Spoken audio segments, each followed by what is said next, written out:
So thanks again for coming on to the call, Patrick. I think the way we like to kind of start it off is by letting our audience know, who you are. So we want to really get into like, what's your origin story? Like, how did Patrick get into the hotel industry? Well, like a lot of Asian Americans that are in the hospitality industry, it started off with our parents kind of leading the charge, and we had a small motel back in the day when I was about 7 years old till the time I was 17. And my start in hospitality was basically folding sheets and towels and pillowcases as a young kid and helping my parents do everything and anything at the hotel, from fixing the roof to plumbing to checking in customers and housekeeping. So while most kids were playing with their friends or in sports leagues, I was basically um, helping run a hotel. And so trial by fire occurred at that time. And, as I got a little bit older, my parents would need to go away for uh, work. We were developing a bigger hotel up in Chicago, and they would occasionally leave me alone at like 16, 17 years old to basically run the hotel for the weekend or for the day. So it kind of allowed me to gain even more experience of just handling things on my own at that point.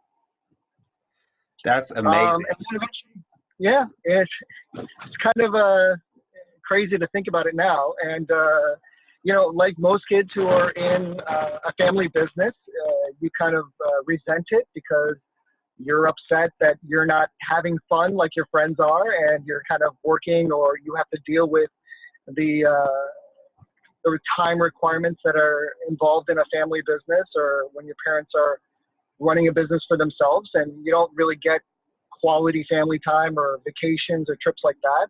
And you kind of resent it, and you're like, I'll do anything but this in my life. And so I went to school, and then started my own career path. Did that for 6, 7 years. Worked in with Quick and Riley for a little bit in the financial sector.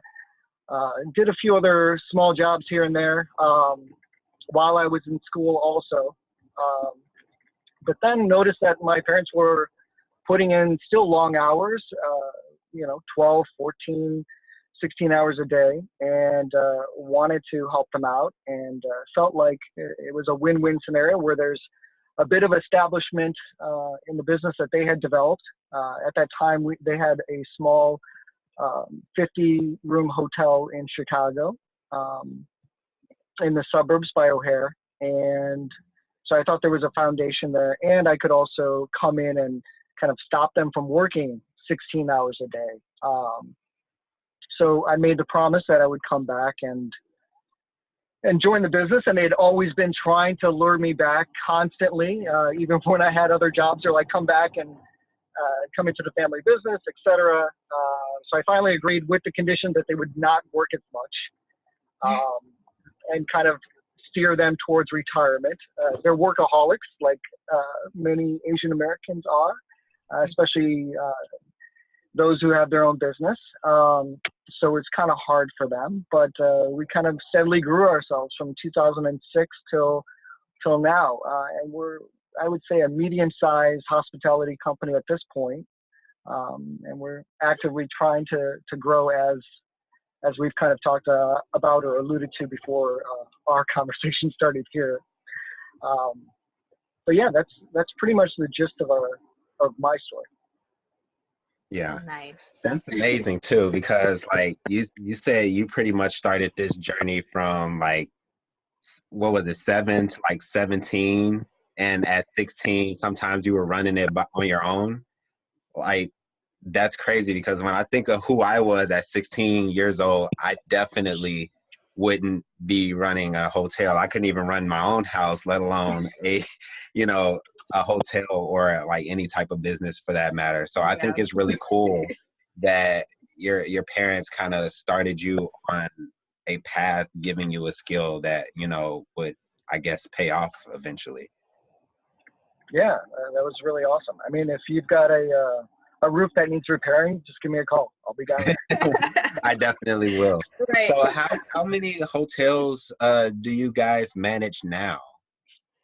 Right now, we're up to 7 properties that we have ownership stake in, or we typically don't manage hotels that we don't have ownership in. So Okay. it's just 7. We're actively working on a deal right now that would hopefully before the end of the year, we'll have 3 existing assets added to our portfolio, and we would be under construction for 1 to 2 additional properties. So that is tying up the bulk of my time at this point, is just working on development and assisting our current portfolio. Awesome. So how many rooms would you say is within you guys' portfolio right now? Right now, we're about 1,100 rooms. That's awesome. And I really respect that, because like I have another friend who I guess you could consider him Asian American. And just to hear like a lot of you guys come over here with, you know, bare minimum or almost nothing at all to, you know, build these, you know, really you consider it medium sized because, you know, you're in the industry, but to somebody who's not in the industry or somebody who just has a W-2 job, that is like massive, absolutely massive. So I really respect that.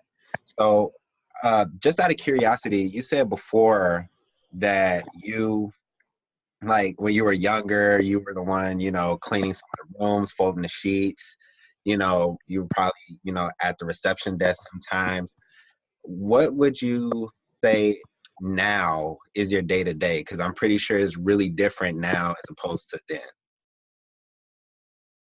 Yeah, my days are completely different. Right now, my official title is Chief Marketing Officer and Development Officer. So on a day-to-day basis, I work with our sales departments through the various properties. I also work with the different brands and their revenue management procedures. Outside of that, a lot of my time has been focused on acquisition, so analyzing new properties, looking at markets, running reports and reviewing data from there, and understanding if we should be invested in a particular market, if we should invest in a particular hotel, if we should build a particular hotel there, working with city, state officials to see if it's a right fit for us to grow in a particular market, working with brands to understand what brand to put in a particular market, working with other developers to see if we can partner on sites to provide a lifestyle kind of environment, a mixed use kind of development. Yep. So it's quite a range. It's hard to say one particular day I'm going to be working on this, or one particular week, month, it's going to be focused on this. It kind of all lumps together and runs up against each other. That's really Nice. cool.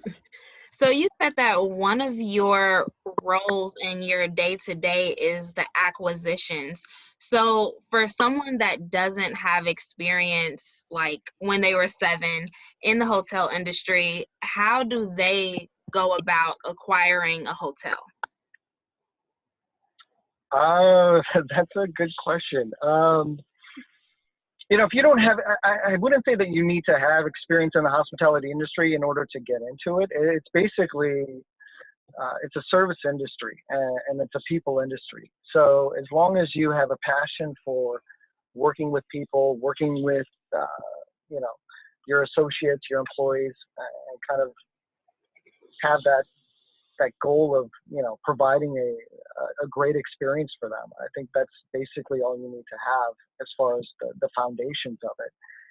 Beyond that, you know, if you have a strong marketing background, if you have a strong finance background, that definitely helps out. I am not blessed with a great financial background. I didn't go to school for finance. I did take a couple of classes, but I recognized early on that that was something that I was missing, and was able to recruit an uncle of mine who had received his MBA in finance, and was able to pull him. And it's basically me and him. I've got the strong marketing background. He's got the strong finance background, and it kind of works together.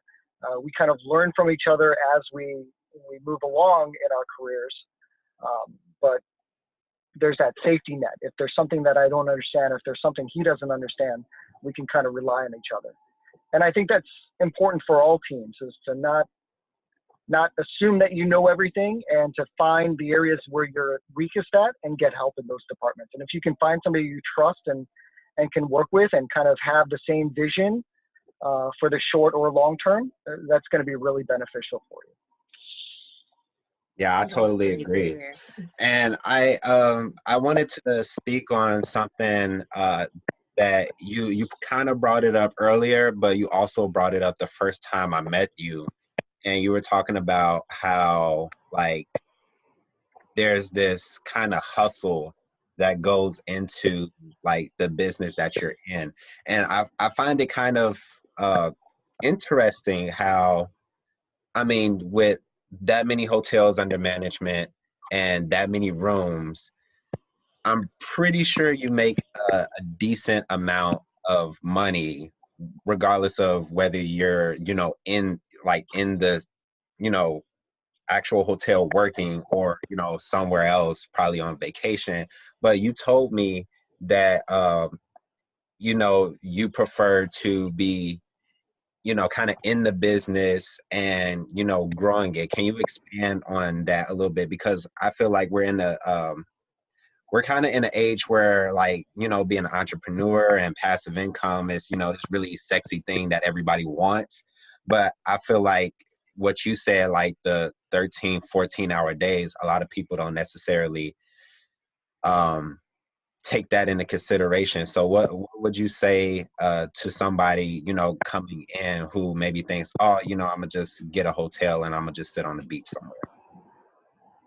I think if you're going to be an entrepreneur or a business owner, you quickly learn that there is no, I'm going to invest in something and it's going to coast along perfectly fine, and I'm just going to come in and collect checks. Or I'm going to drive up and have my window rolled down and someone's going to hand me a bag of money and I'm on my way to my private jet. That really doesn't happen. And if it does, if that's the way you're running your business, you're probably not maximizing yourself and the business to its full potential. Yeah. So avoid all those YouTube commercials and ads that tell you can work for 3 hours and make a ton of money. That's usually not real life. It's a lot of sacrifice. My days usually begin before I wake up.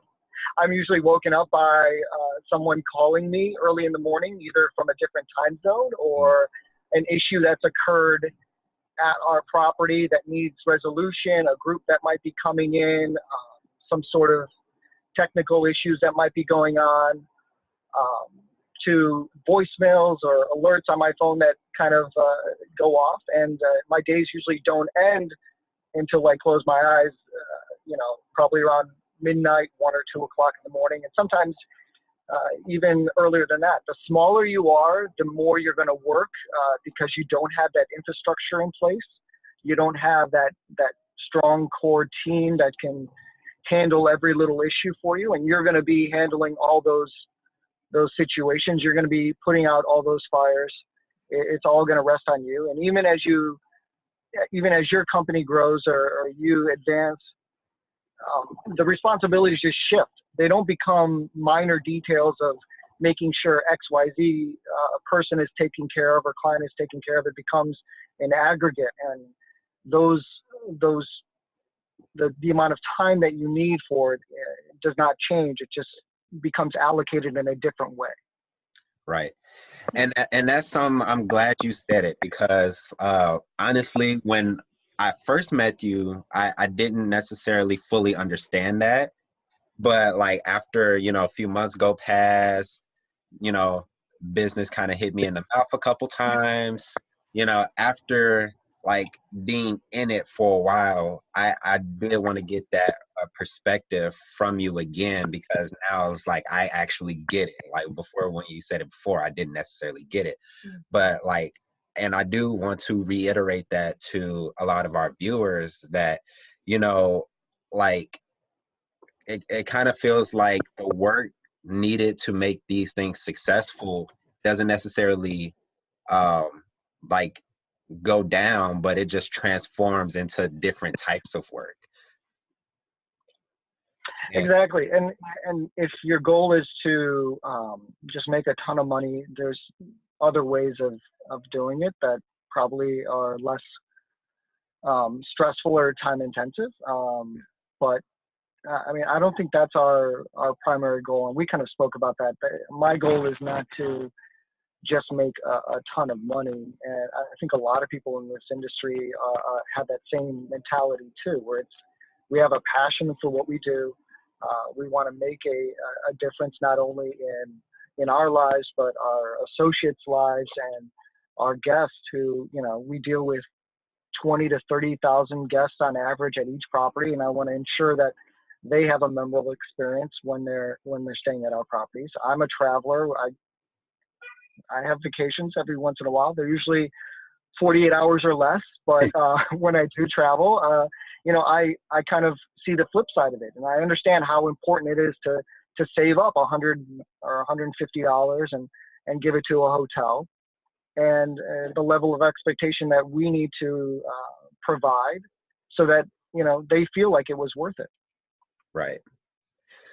So what do you think, like, what is the most rewarding thing for you in being a hotel owner?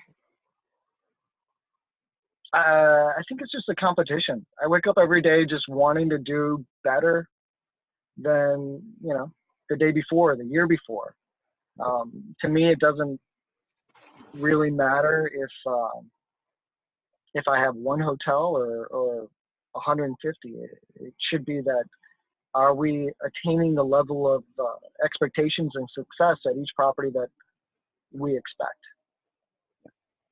And I think that should be like one of the driving factors behind most entrepreneurs. It's like this, you know, constant desire. I was just talking to somebody about this, but this constant desire to improve and be better than what you were. And I feel like that really shows when somebody comes to actually, you know, buy your product or your service or stay at your hotel. Like, I feel like, you know, there's a possibility that I'm pretty sure that somebody who stayed at you guys' motel when you were like 16 probably has a way different experience, you know, staying at your hotel, you know, at being the age that you are and having all the experience that you have now. And I just feel like that's a really great thing. Yeah, I mean, definitely. We take a look at the services and the quality of the product that we provide, and we continually want to improve on that. I mean, we just came out of a new construction project that took us 3 years, and we completed at the tail end of 2016, and we're starting to work on our next set of acquisitions and construction projects and developments. And we analyze what we've done in the past. And as I walk through these properties, I'm like, oh, I could have done this differently, or I could have done that differently. The user experience or the guest experience could have improved if this was like that, you know. So our associates could be happier if you know, we had done it this way. You know, we recently built a dual branded hotel with 2 different lobbies, and we noticed that one of the properties had less traffic because it's extended stay, and the front desk engagement by our staff was not as good as it was on the other side, where it was more transient and they had less extended stay. And so we worked with the brand to kind of combine the lobbies and eliminate one whole front desk at the extended stay property. And we're now seeing that, you know, staff engagement and happiness level is dramatically improved, because not only do guests like it when a hotel is busy, but staff members love it when it's busy, and they love that interaction too. So Yeah. those are things that, small little things, but you notice it and you want to constantly improve upon it.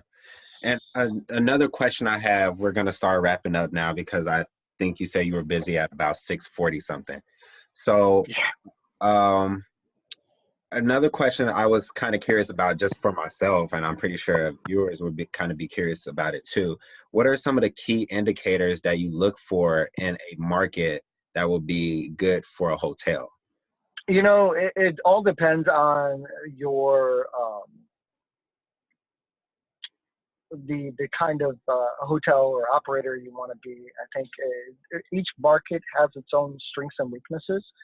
You kind of need to analyze whether it's a market that you're comfortable with. We have specific parameters that we kind of want to make sure are in place. So I know that's kind of a vague answer, but I believe any hotel can be successful in any market, given a set of circumstances that meet a bare threshold. Now, Right. beyond that, whether it's a primary, secondary, or tertiary market, beyond that, it needs to be something that you can live with. For example, we prefer major metros with a strong mix of corporate and leisure travelers. We prefer them to be within a certain distance of our home base, easily accessible by either air or car for us, within a certain amount of time period. So we believe in a 3-hour principle. So we need to be from our asset to our home base to the hotel within 3 hours. So that's our primary criteria. We don't really look for any hotels that are beyond a secondary market. Others found success in investing heavily in tertiary markets, small roadside, off the highway properties that probably have a better yield for them. To us, that's not the primary goal. Right. I really like that you made it personal as to where like the market has to be comfortable for you, because sometimes a lot of people, they look for just like this rule of thumb, like if everybody else is looking at a market, then it must be good. But I really like how you made that comfort personal for yourself. Yeah, ultimately you have to have passion in your product, what you're doing, what you're offering. If you invest in a property or a business that you're just doing it for the dollars, eventually something's going to happen. Market conditions are going to create a scenario where you're not yielding the result that you were previously. And whether it's a recession or, a Great Depression or whatever you want to call what we had. And at that point, your product is going to falter. Competition may move into the market that, creates lower than expected yields. Regulatory factors might come into play. So you need to be passionate about what you're doing, what you're invested in. And from that, profits will come and you'll be taken care of. You take care of your business, your business will take care of you. Absolutely. And then one last question right before we wrap it up with the contact information. What are some principles that you learned in business that help you to get to the level that you are now?